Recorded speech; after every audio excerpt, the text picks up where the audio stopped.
Hey, it's good to see you, as always. Good to be here, man. The Disneyland of Tackle Shops, Bass Pro Shops. It's always a good time. We got to see the fish feeding earlier. Got to hear some great sticks in the freshwater world that makes me want to stay the hell away from freshwater fishing. I can't talk on these guys. Oh, why? I mean, well, we'll talk. Yeah, because we really don't have anybody to talk saltwater, so we'll talk a little bit about that. But look at this crowd out here. I know you're as grateful as I am. Thank you all for being here. We really appreciate it. It's always good to have you guys here. It's so much fun. Really fantastic. And where's Kathy at? I don't know where she ran. Kathy does such a great job here at Bass Pro. She's got these great banners of me up. I actually feel like I'm famous after looking at those things, you know? Before today, I just thought, whatever. But I felt like people saw him in the front and went right back out that door. Well, a couple of people asked if those were dart boards and they could throw darts at them, but whatever. All right, so you want to stay away from freshwater, let's talk saltwater. Yeah. Because I was out on the Amigo with Chef Jason and a bunch of other guys, Greg, wherever he's hiding around here. Man, this freaking Dorado season is out of control. I thought it was hyperbole when they were talking about thousands of Dorado in the water. They're not kidding. And you were out on the Current, was it? Yep. Out of Dana Wharf Sportfishing. My dear friend Donna Kalas owns that landing. She's a great person.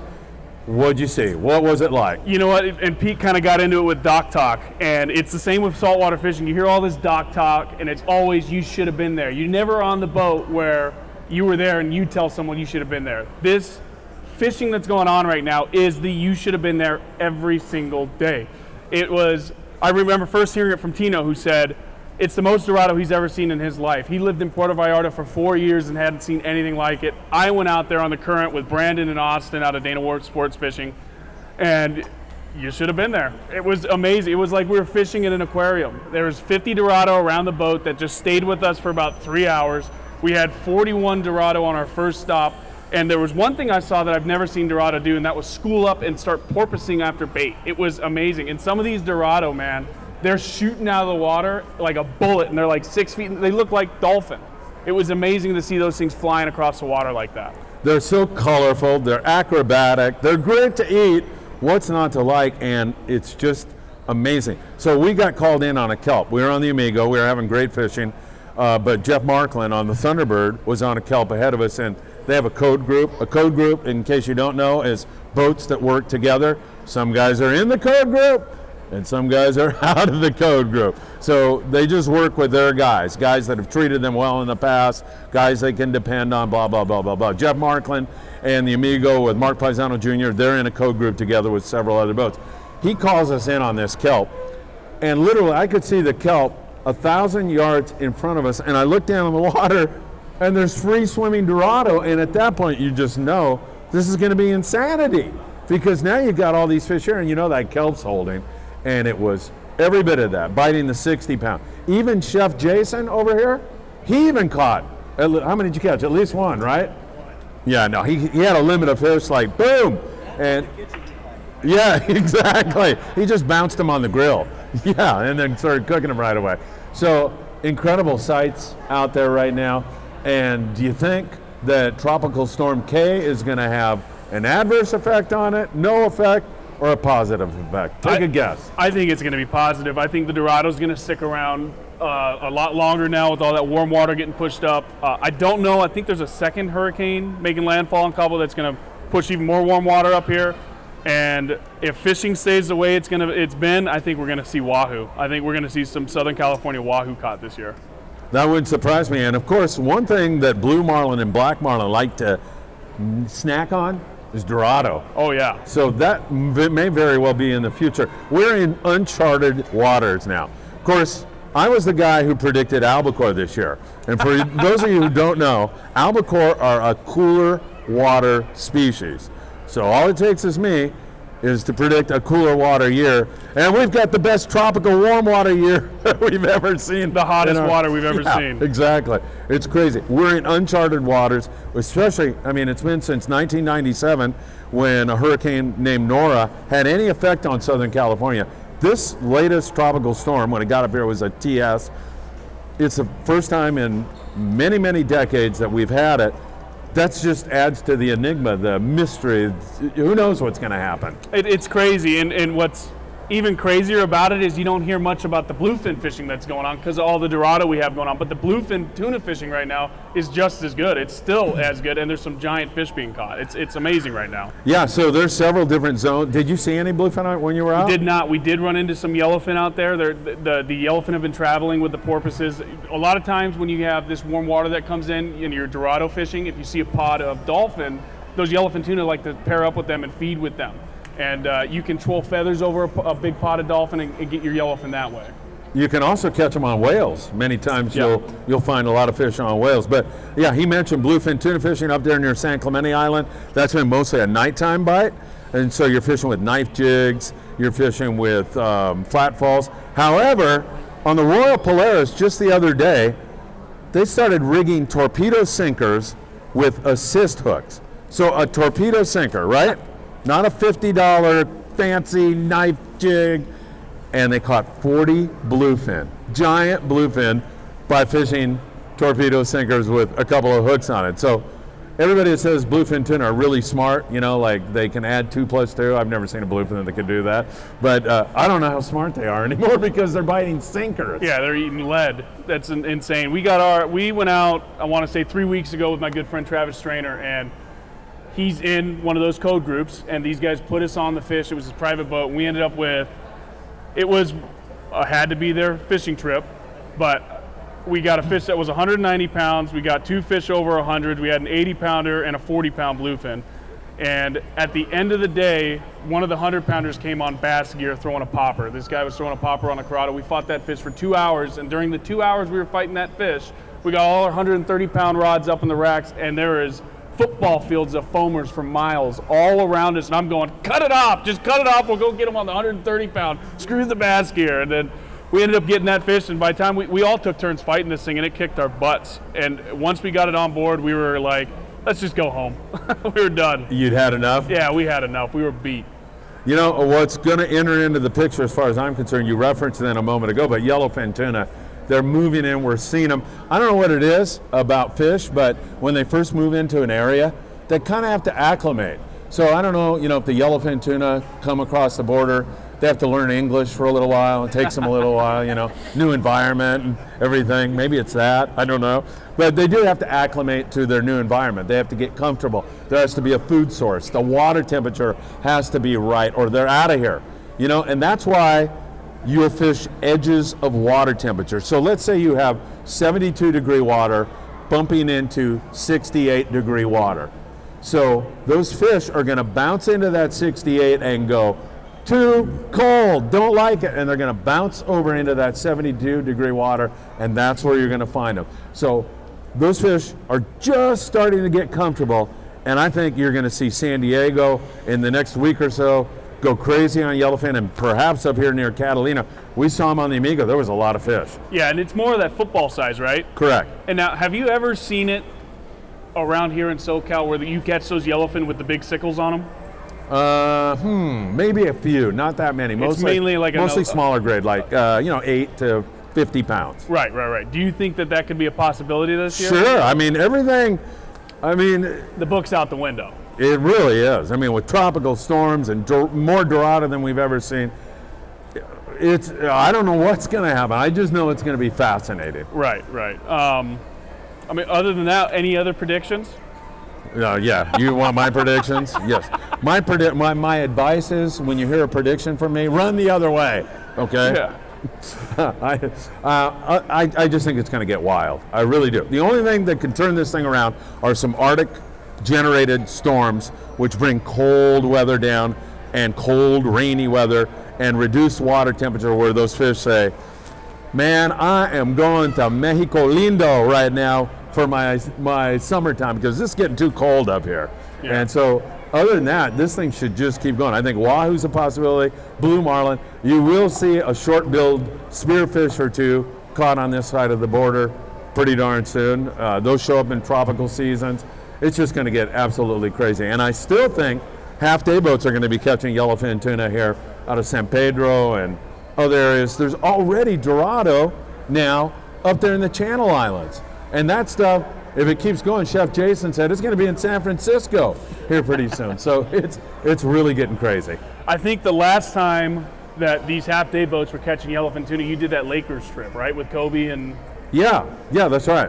What stemmed from that? Hurricanes or? It's hard for me to remember because I'm so old now. But we did a trip with all the Los Angeles Lakers. Kobe, Brian Grant was on that trip. I became good friends with him.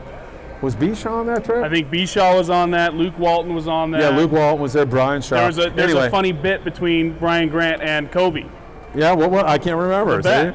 Oh, what was it? Kobe bet Brian Grant, who was, I think, a center at the time, right? Yeah. He was huge. Yeah, he was a great guy, too. We went fishing with him several times. Yeah, he was a great guy. He bet Brian Grant, I think it was $25K to just jump in the water. Yeah, he told him, if you jump in the water, I'll give you $25,000. And Brian Grant was going, really? You know?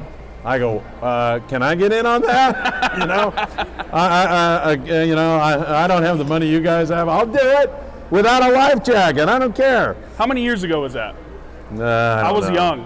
I think I was in my teens. Probably 20 or 15. 15 years ago? Yeah, I was with Rick Slavkin on the Seahawk, I believe. Yeah. And we had a great time, really, really great time. I hit it off with Brian Grant right away. Him and I were goofing off. And that led to a friendship where he took the kids. We'd all go fishing and just had a great time, right? Yeah, great time. And so what I'm getting at with that being 15 years ago, if you guys are thinking about pulling the trigger and trying this fishery out, this is every time this kind of comes around, there's a big year gap between it. So if you're thinking about it, just do it. Get a rent rod, go out there, get some cheap tackle, and give it a shot, because this is something you're not going to experience maybe for another 15, 20 years. And I would admonish you to do your homework, and you can come and talk to me. Get on a boat where when a new guy comes on the boat, I hate to say this, but there are still some boats when a new guy comes on the boat and the crew says, we're not going to catch anything today because, these guys don't know what they're doing. There's those boats, and then there's the boat that sees that guy and says, oh my God, let me teach you. Let me show you how to do it. That's the boat you want to get on. And I'm happy to share with you. I may not tell you the boats that, I may tell you also. I will tell you. But more than that, I'll tell you the crew that's going to say, whoa, you don't know what you're doing?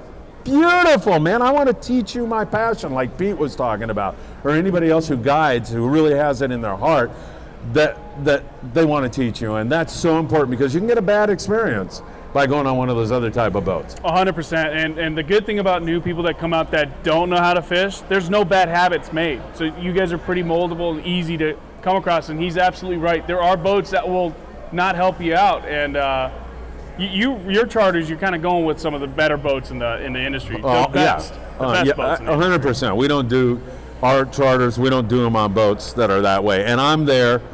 I don't fish on any more of our charters. I'm there to make sure I'm a conduit for you guys and the crew. You got a problem, come to me. You want to know how to do something, I'm there to help you.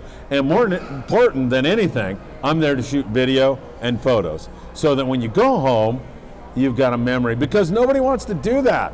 When I was looking for a cameraman before, I didn't pick Steve because he likes to fish too much. Some guys say to me, I don't really like to fish, but I'd say, oh my God, you're hired.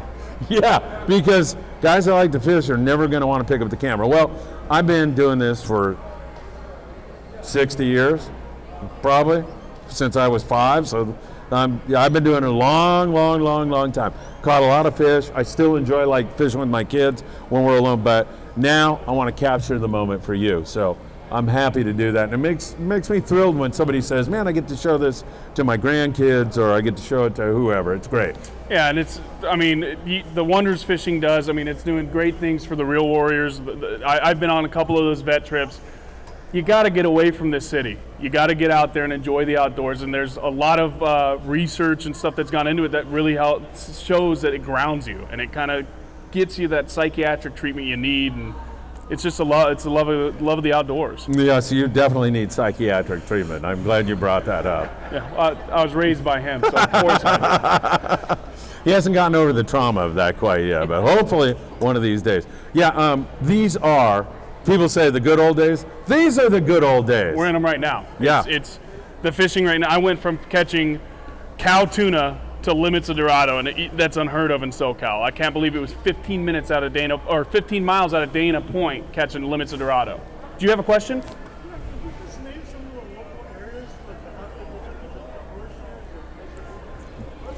So this gentleman wants to know some of the local areas that are effective for the Dorado fishing, or yeah. So what we're talking about, and you want me to start? Go ahead. Okay, so we're talking about offshore areas for the most part. There's been some fish that have filtered into those inshore areas, but normally when you get inshore, the water gets a little dirtier, off color, and pelagic fish don't like that. They like clean blue water, and they like warm water, and you find that offshore. So the 14-mile bank, the 181, the 182, the ridge between the 181, 182, the east end of Catalina, the 209, 277, the backside of Catalina Island, that 499 bank, up to the snail bank, which I just learned the other day. That snail bank wasn't a thing when I was commercial fishing. The 711, all those offshore areas have been good. And then, of course, Tanner Bank, Cortez Bank, those are big high spots that come up out of nowhere. They're going to hold bait, and we were on Tanner a week ago or whenever it was, and had good fishing for bluefin. So those offshore areas, and you know, when you see like fathom curves, so you have all this deep water, and then like that ridge, there's a bank that comes out to 181 fathoms and one that comes out to 182, and then there's a ridge that goes up and down out of deep water. Those are freeways. That's what they are. Fish get on those things, and they don't veer off into that deep water. They stay on that highway. They like that highway because there's bait there, and there's all the stuff they're looking for. You know, there's tutors that tutor them in Espanol or Ingles, depending on where they're coming from. So they got fast food joints open 24/7 because there's bait there, and that is so important. So that's a great question. Those fish are on those ridges, they're on those high spots, they're in that clean, warm water holding bait. Yeah, absolutely. That's it? You named them all. All right, I tried. And there's, you know, then you get down below the border, there's the 390 and all those zones down there also. 9 Mile Banks had fish on it. It's been really good. Any other questions? You know, yes, sir. Isaac. Wahoo prediction. I'm going to let my son Philip make a fool of himself first. Well, you did it with the albacore, I do it every year. They're coming. And I think it's going to be the next couple weeks we'll see some SoCal wahoo caught. And I think the first one will come off those rigs again, just like they did a couple years ago. Yeah. You know, Sam De La Torre, he has Island Fishing Tackle over in Carson. Showed me a wahoo. He didn't have the story quite straight. And they were saying they had caught a wahoo in U.S. waters that it seemed a little dicey. And apparently, the guy was selling the GPS location of where he caught the wahoo for $500. Now anybody who knows anything about, I mean, he caught that wahoo. That doesn't mean that there's going to be fish on those numbers again. Yeah. He also sent it with, Grandma, I'm in jail. Can you send me $500? Yeah, that's right. How'd you know? That same I'm guy. the one behind it. Yeah. Any other questions out there about this? Because this is our saltwater section. Yes. With the water getting warmer, live bait can become, hard to maintain. Great question. For the bottom, anyways, jigs. Like you had to throw the jigs and, the baits, what they weren't getting the baits. What would you go to as far as getting the jig? Okay, that's a great, If they would even hit them. great question. What's your name? Joe. Joe asked a great question. So the water's getting really, really warm. Unfortunately, you pick up your bait at the bait receiver and the water's kind of cool. Then you take it out into 77-degree water, and you know what it does to the bait? It cooks it. And sometimes that dramatic change in water temperature results in a tank full of dead bait. A guy put on my YouTube channel the other day, man, we would have had such a better day on this trip if it wasn't for the captain not chincing out and not buying enough bait. I can't believe that he was trying to save $100 and not buy enough bait. And I said, you know what? That is not a thing. That no captain handicaps himself that way. Here's what's happening. You get plenty of bait, you get out there and your bait dies. And it's inevitable when you have these El Nino-ish, and I say that this is a La Nina, believe it or not, which is kind of really weird because La Ninas are cool water and El Ninas are warm, but we've got this weird dynamic working this year. But That's what's happening. Your bait is nice. So the question is, what lure would you throw? Do you have a suggestion? Let's take Dorado, first of all. I got a couple. So are you a private boater? I just party boats. Okay. So if you're a private boater and you're heading out there, keep an eyeball on your bait. If you start to see that bait start to roll, throw it out. Get it out of there. That'll help keep your bait alive a lot longer. You got dead bait swimming around in there. You got to really maintain it and cull some of those dead baits to keep that bait fresh. For your lures, I went out there and I was throwing it was one of the Daiwa little flat falls with the Zakana? Yes, I was throwing that. Didn't get touched. The one thing I did learn though is that when those fish are all swimming around the boat, they're not eating the live bait. The captain had us throwing out well beyond the fish that were swimming around the boat. But the one thing that those fish did key in on was figure eighting. So what you do when you figure eight, you're standing on. Hand me that rod, Dad. I'm gonna fall. Come on. Yeah, there you go. So what you do when you're figure eighting, you're on the side of your boat, and I was doing it with a sardine because my sardine was dead, and I'm just going like this. You're literally drawing a figure eight, but you're doing it a lot faster, and you're putting that rod tip into the water, splashing, making it look like that bait's running away from predators, and it gets them all fired up, and they come up and smoke it. So if you're gonna do that, I'd do it with a feather, something light and small, just like back in the old days when you'd figure eight bonita and Right, you do it with a bonita pick, which is a barbless hook. So I was a deckhand or a kid that worked on the Redondo Special. I'd say to my brother, hey, let's pick 100 pounds of bonita and, make $25 before we go home. So we'd, in the harbor, pick, 100 pounds and then take it up to the market. 100% do that. That's going to be a little tough on open party boats, especially you got guys following baits, bumping India, doing all that stuff. But your cold snipers will work. You got to get those fish are on micro bait. They're chasing anchovies that are that small. So the smaller the lure, but you got to have some weight to get it out there too to make that cast. Get a small lure that's kind of heavy, flashy. Promar makes really good. What are those called, Steve? Those that we use in the surf? The flash jigs, and they make them small and they're heavy, and those would be perfect. I wish I had some for that last trip. Yeah, I'm sure I that didn't would even think about it. Yeah. Those would be perfect in an anchovy, sardine, or mackerel pattern, and you launch it out there, dude, and just start winding, and they'll come up and smoke it. Especially if you have those small ones, I think I could have caught a limited Dorado way quicker. Yeah, absolutely. I think that's good. And yeah, go ahead, Isaac. My buddy was out. He got them on tubes. Oh. Tubes work really well, said Isaac. That makes sense to you? That's that freshwater to saltwater Yeah. trend I do a seminar here. Dude, I don't see it not working, and you can get those, the hookup baits tubes, and they make them kind of heavy too. Those would be perfect. Good stuff, Isaac. Anybody else with a question? A lot of guys on the party boats, they just do that spinning rod. All right, great question. Yeah.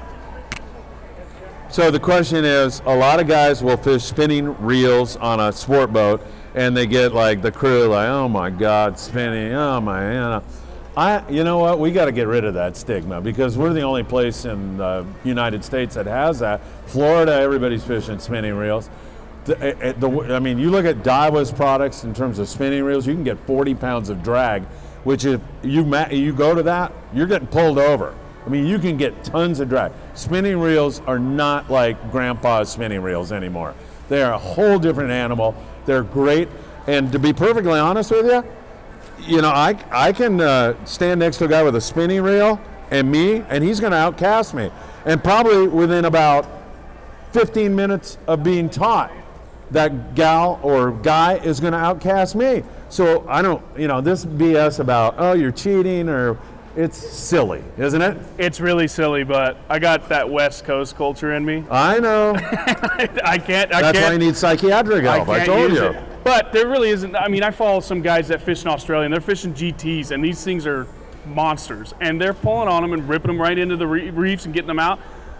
We were fishing poppers. This is a really good story here. We're fishing poppers for bluefin 2 weeks ago, and there's a lot of schools of these fish that are 30 to 40 pounds, which is perfect for your spinning rod. We have these big, long spinning rods that we're rolling these poppers a mile. We roll up to this school of bluefin. They kind of went down, and they start coming back up. We launched these poppers a mile. They're going through the air, and the next thing we know, that school of 30 to 40 pounders turned into 100 to 120 pounders, and we are using these little spinning rods. As soon as they hit the water, they get smoked, and I am on this fish. It rips me from the bow to the stern in like 5 seconds, and then my line is just going straight out, and I'm losing everything I got. And I had to palm it just so I could save the line, pop the fish off, and reel it back in. Now, the reason we're using those spinning rods is we can make a longer cast. We can get into the foamer by staying way off of it so we don't spook that school. And I told my buddy we got to start getting those Australian GT rods to where we can rip those poppers out there and use those spinning rods. So I would love to talk to you for another hour, Yeah. but Steve just went to me out there. So we're running out of time. We got to get rid of you. But hey, great segment. Yeah. I thought we were going to talk freshwater, but it's so nice that you were able to address the saltwater thing and give everybody a great seminar on that, Well, actually. that and you got all these guys back here in the jerseys that know a hell of a lot more than I do. Yeah, So, we're going to have a few more of them up here in a second. Definitely. Hey, everybody, my son, Philip Friedman. Thanks, guys.